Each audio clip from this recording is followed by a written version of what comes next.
الله وكفى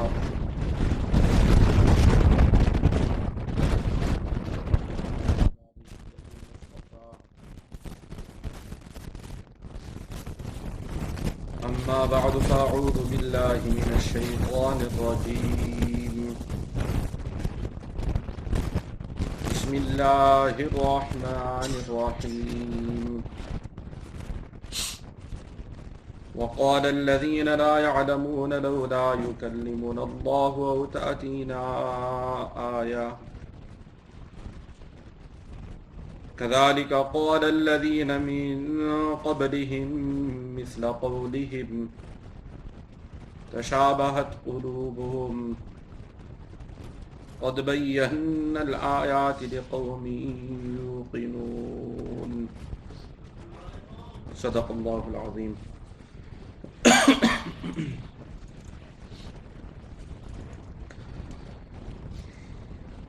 Ayat number 118 of Surat al-Baqarah. Allah subhanahu wa ta'ala tells us in this ayah, وَقَالَ الَّذِينَ لَا يَعْلَمُونَ, that those who don't know, those who don't have knowledge, they claim and they say, لَوْلَا يُكَلِّمُنَا اللَّهُ أَوْ تَأْتِينَا آيَةً, why doesn't Allah subhanahu wa ta'ala speak to us, talk to us? أَوْ تَأْتِينَا آيَةً,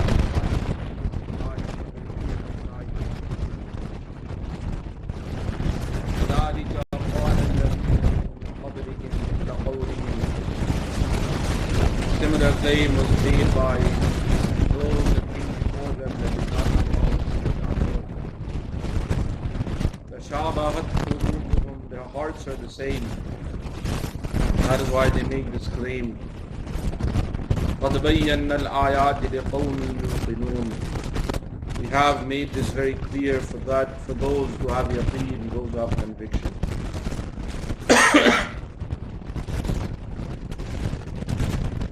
This ayah regarding those who don't have knowledge, those who don't have ilm, meaning those that don't want to understand, don't try to understand.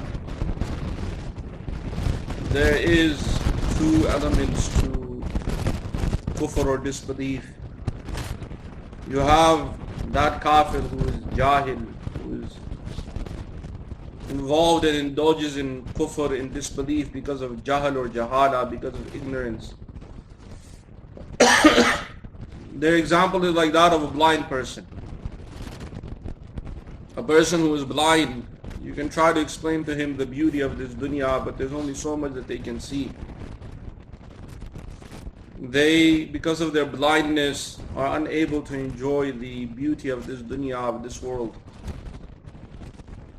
Now there's also another type of kafir, another type of disbeliever who is very arrogant. Because of their kibr, because of their arrogance, they choose to disbelieve, and they try and they want to, or they choose to become blind and heedless to the message of Allah subhanahu wa ta'ala and the signs of Allah subhanahu wa ta'ala. This ayah is speaking about both groups, but more particularly about that group that chooses to be blind and that chooses not to understand the system that Allah subhanahu wa ta'ala has put in place. They claim, why doesn't Allah subhanahu wa ta'ala talk to us?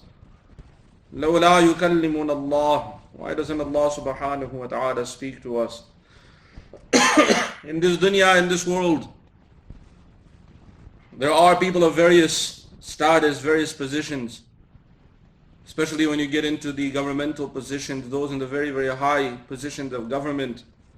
They don't talk to every normal person. They don't talk to the average common person. And if the common citizen wants to even meet them, there's a protocol that has to be followed. And in that protocol, a person's whole life is checked. There's a check done on the person to make sure he hasn't broken any laws, he's not a criminal. And they also make sure that this person he's fit to meet that person of authority. So that system Allah subhanahu wa ta'ala has put in our world, so that we may understand the system that Allah subhanahu wa ta'ala has implemented in the universe. Allah subhanahu wa ta'ala, He doesn't speak to everyone. And even those that He does speak to, there's a system that Allah subhanahu wa ta'ala has put in place. We're told in the Quran, in Surah Al-Fath, Allah subhanahu wa ta'ala, He tells us, not in Surah Al-Fath, Allah subhanahu wa ta'ala tells us in the Quran, in Surah Ash-Shura, ما كان لبشر أن يكلمه الله إلا وحيا أو من وراء حجاب أو يرسل رسولا فيوحي بإذنه ما يشاء. It does not befit a human being, or basically mankind, a human being, or a man is not able to talk to Allah subhanahu wa ta'ala except through Allah subhanahu wa ta'ala gives a few conditions through which He speaks to a human being. إِلَّا وَحْيًا, either through wahi, through revelation, أو مِن وَرَاءِ حِجَابٍ, or behind a hijab, behind a veil. Allah subhanahu wa ta'ala spoke to some of the Anbiya alayhim salam. أو يرسل رسولا فيوحي بإذنه ما يشاء. Or Allah subhanahu wa ta'ala sent a very great messenger, Jibreel alayhi salam, Rasulan, for greatness. فَيُوحِيَ بِإِذْنِهِ مَا يَشَاء, and they were given wahi, revelation, whatever Allah subhanahu wa ta'ala wanted to give. These are the three conditions through which, or three of the various ways through which Allah subhanahu wa ta'ala will speak to someone.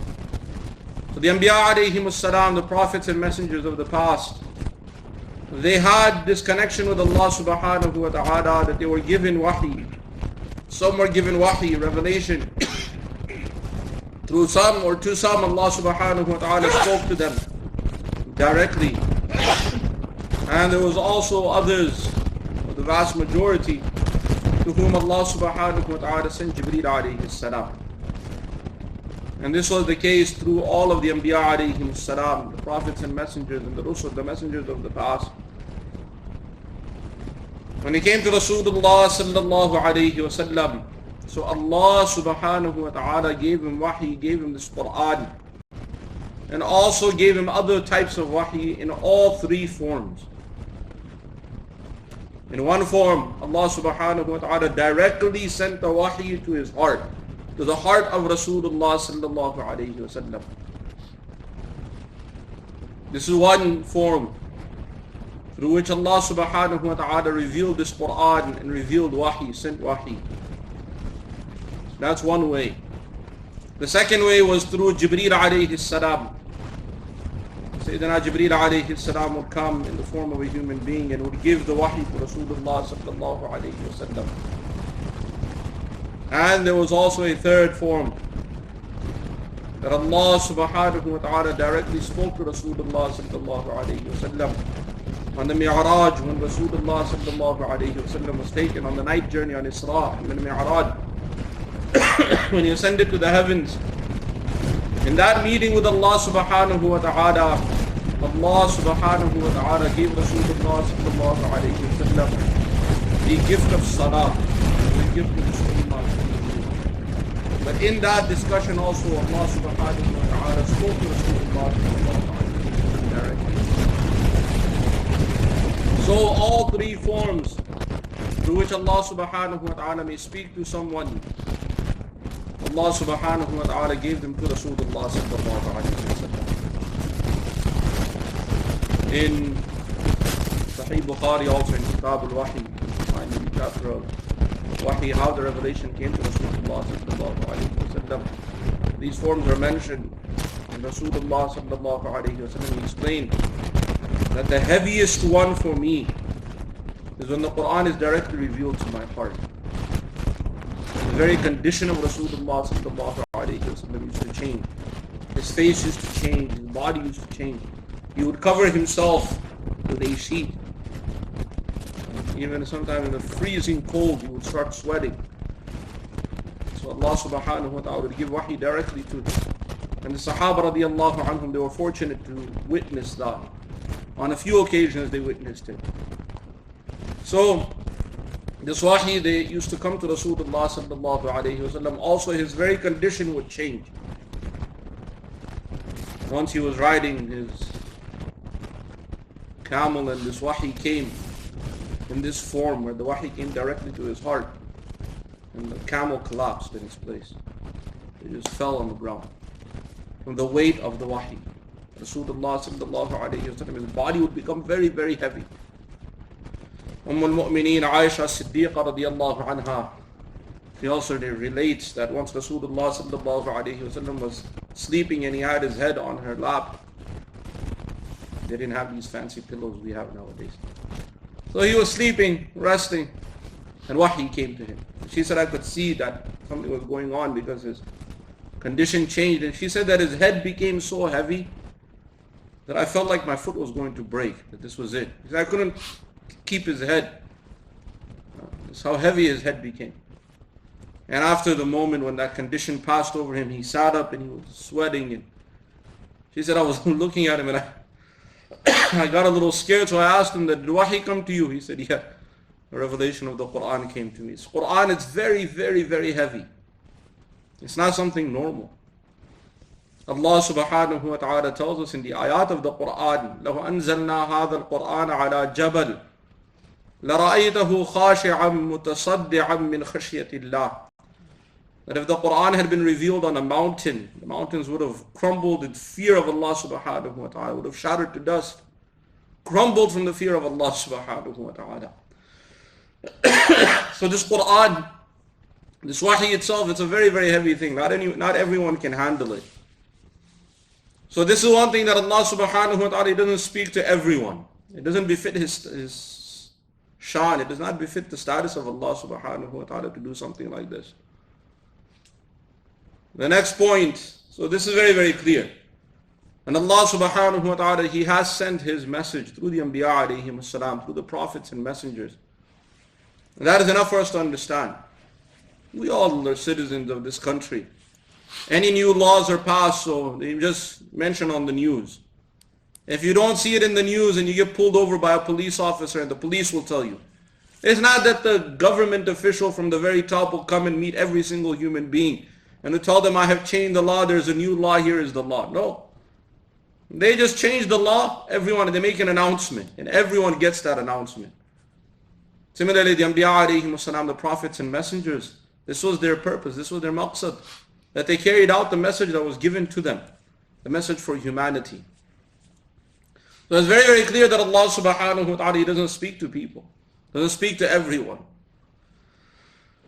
The second claim that the people who don't have knowledge, they say, أَوْ تَأْتِينَا آيَةٌ. Why doesn't Allah subhanahu wa ta'ala give us a sign? How many signs do you want, You look all around, how many signs Allah subhanahu wa ta'ala has put. Our example is like a person who is very sick, he's coughing and his chest is hurting, you can hear the wheezing, and his temperature is very high, everything is going on. And you tell him, you're sick, and he says, no. How do you know I'm sick? Prove it. Give me a sign that I'm sick.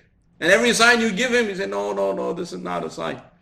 Give me something else. How else do you know? Even the doctor tells him you're sick. Look, these are your symptoms. And he says, no, anybody can have these symptoms. These aren't symptoms. What are you going to tell such a sick person? You can show to him 100 different ways. You can take him to every expert in the world, but if he's not ready to accept that he's sick, what can you do? Similarly, if you take all of the signs that Allah subhanahu wa ta'ala has put, you put all of them in front of someone, they still won't be ready to accept it. And here they're talking about ayatan. أَوْ تَأْتِينَا آيَةٌ. They're speaking about one great major sign. You take every ayah of Allah subhanahu wa ta'ala, take every sign that Allah subhanahu wa ta'ala has given us. What can be greater than that sign? How many Allah subhanahu wa ta'ala has left for us in this world? The signs of Allah subhanahu wa ta'ala, the ayat of Allah subhanahu wa ta'ala are of two types. One of the ayat of the Quran, go read the ayat of the Quran, one can be surprised how deep and eloquent they are and how deep their message is. Study the Quran. أَفَلَا يَتَدَبَّرُونَ الْقُرْآنَ. Won't you do tadabbur of the Quran? Won't you deeply reflect and study this Quran? Then you will come to this conclusion of how amazing the ayat of Allah subhanahu wa ta'ala are. The second type of ayah is that Allah subhanahu wa ta'ala in this universal domain, He left His signs in this universe. Ayat-i kuniyya. The ayat of Allah subhanahu wa ta'ala in the kainat of Allah subhanahu wa ta'ala. In this universal domain. And how many signs are there? You can't even count them. All within the trees and the grass and the mountains, all the rivers, the water. Where is the water coming from? And where is the rizq and sustenance coming from? And you go how much Allah subhanahu wa ta'ala and how many ayat of the Quran tells us about all of these signs. It tells us just from this earth, from this one earth, how many different types of fruits are coming. You have dates, you have watermelon, a totally different kind of fruit, watermelon. You have apples, different kind of fruit. You have oranges, different kind of fruit. You have banana, different kind of fruit. You have grapes, different kind of fruit. Many of these fruits, what is there is water. Watermelon, grape, and orange. The oranges. And you eat them, they're nothing but water. But how different they are in color, how different they are in taste, and where they're coming from. Yusqa bima'in wahid, they're given one water. The water that Allah subhanahu wa ta'ala waters these fruits with, one type of water. No color, no taste, nothing. It's amazing. Yusqa bima'in wahid. Allah subhanahu wa ta'ala tells us they're watered with one type of water. And look at the mercy of Allah subhanahu wa ta'ala, how kareem, how generous Allah subhanahu wa ta'ala is, that He gives us these fruits as gift. You know, we package a gift when we give it to someone. All of these have packaging. The banana has a package, the orange has a package, the watermelon has a package. Some of them you eat with the package, the apple and the grapes, you eat the package with it. Others you throw the package. Some of them, they're multi-purpose. You know, some of them, they're multi-purpose. You think how? There was a man, he was traveling. It's on a lighter note. Man was traveling and he was told that there's this one village, everybody there is highly intellectual. Even the children are very smart. He said, okay. So he went, he had a donkey and he had a chicken with him. He was carrying his chicken and his donkey, simple person, villager. So he was going and he only had, $1, whatever currency of that was. So he went to this village and he was going around, he got hungry, So he was thinking, if I'm hungry, so my donkey is hungry. And if my donkey is hungry, so the chicken is hungry. He looked at the dollar, he said, man, do I feed myself? Or do I feed my donkey or do I feed my chicken? Only one of us can eat. So he looked around, he was thinking what to do. So he called one little boy. He found that, these people are very smart. He called the little boy. The boy came and said, yes, everything okay, sir? You don't look like you're from around here. He said, yeah, I'm a little bit worried. The boy said, what is it? He said, I have $1. I can either buy food for myself, but then my donkey and chicken will starve. I buy food for the donkey, then me and the chicken were done, Or I can buy for the chicken what to do, I don't know what to do. The boy said, oh, you're worried about this? Easy. Buy watermelon. He said, what? He said, think about it. Buy watermelon. You eat the watermelon, give the seeds to your chicken, and give the cover to your donkey. So finish. Matter settled. Multi-purpose. Okay? Don't test the idea. I'm just sharing with you that they are Allah subhanahu wa ta'ala. He gives fruits. Some of them multi-purpose, mashallah. Okay? But these are yusqa bima'in wahid. They're watered with one water. Where is the water coming from? Where is the texture coming from? Where is the sugar coming from? You dig up the dirt, you eat the dirt, there's no sugar. Where is all this coming from? You eat the branch on which these fruits are. It's bitter. But where is this water coming from? How is all this whole system, unique system? And how much water one tree drinks? Allahu Akbar. In one day, you know how much water one tree drinks. And then you go to the gardens. Where's all this system coming from? And we're looking for signs somewhere else. Allah subhanahu wa ta'ala says, look around. How many signs I've left for you? وَفِي أَنفُسِكُمْ أَفَلَا تُبْصِرُونَ. Within your own self. Have you ever looked how the heart is beating? You know how many beats the heart does in 1 minute? They actually calculated by the minute how many heartbeats you have. On average is 70 or 80 if you're normal, under normal condition. If you work out, you're exercising, it's around 110, close to 120. And if you're in a really stressful situation, your adrenaline rush, you can reach up to 140. So everything is opened up, there's more, flow, and there's a whole system behind that. But on average, your heart is beating faster than a second. How fast the heartbeat is. But what battery is there? We use our phones, how many times you have to charge it? Even the cars, now mashallah, they have electric cars, you have to plug it in. And if you're not careful, you can overcharge it, you have a problem. But for the hearts, there's no battery, there's nothing, everything just is operating. What a system Allah subhanahu wa ta'ala has created. How many gallons of blood the kidneys are cleaning. How much system, the whole system of digestion is going. The most we do is we eat something and we swallow it. We don't even think after that.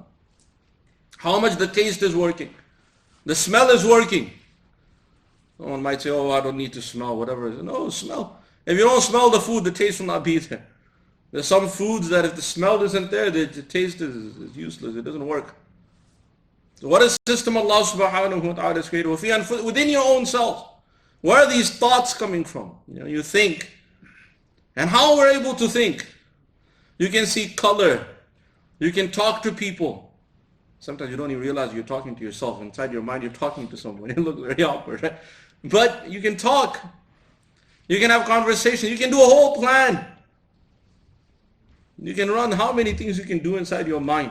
And then you open the mind. There's no computer. There's no camera. There's no TV screen to give you all these colors, all these thoughts. Where's all this coming from? How is this working? What a system Allah subhanahu wa ta'ala has created. Go to the emotions. How many emotions within us human being? Where are these emotions coming from? All this system that Allah subhanahu wa ta'ala has created within the human body. Where is it coming from? How it's operating, how it is moving, how these signals are going within the body. The whole body is running on current. There's signals going from the brain to everywhere in the body. And the brain, the control mechanism, there's something that controls the brain also. The ruh. We still have yet, medical science still has yet to find the details of the ruh. That's where your thoughts come from. So yaqeen comes from. So emotions start from, trigger from. All these things are triggered from the ruh. We're not going to go into too much details, but the effect comes on the physical body. How these things work, how they operate. Where's the whole system going?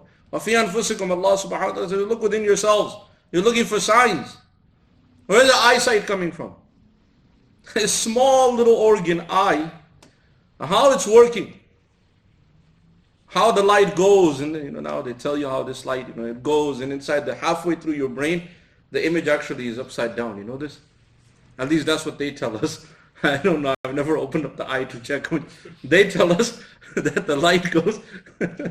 The light goes inside, and there's this muscle, and it flips upside down, and then it connects to the back of the mind, and then the back of the mind takes an image and then brings it back. Allahu Akbar, what science? But anyhow, how all these things are working within the eye. And how many organs are within this one eye? And such a delicate creation of Allah subhanahu wa ta'ala. Eyesight is not in the eye. There are many, many people that have beautiful eyes they can't see. Eyesight is not in the eye. Eyesight is a ni'mah from Allah subhanahu wa ta'ala. It's a blessing from Allah subhanahu wa ta'ala. The same with hearing. How you hear, how many things we can hear. You can almost see with your ears. Sometimes you're sitting, you can hear behind, what's going on. How many things? And we're looking for signs. Who has done all of this? They say it happened by chance. That's impossible. It is completely impossible for that to have happened by chance, by itself. There are 7 billion human beings. 7 billion different faces.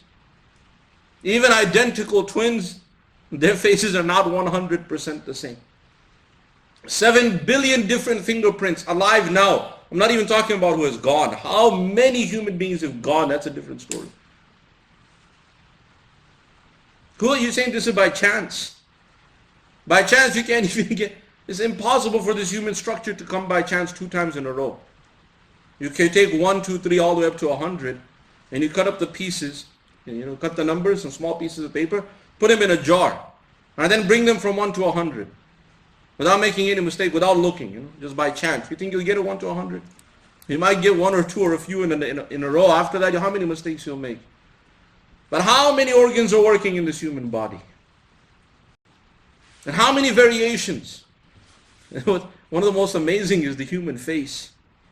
You ever stop to think? It's 2 eyes, 1 nose, 1 mouth. This one face. How many variations there can be? You can't get 2 human beings 100% the same. Yes, by looking at someone you can tell where they might be from. Like mashallah, we see a Chinese person, majority of them are all Chinese. Or from the Philippines or that area, you say, okay, this person. Why? But at the same time, you put them beside someone else from that same area, completely different. They look completely different.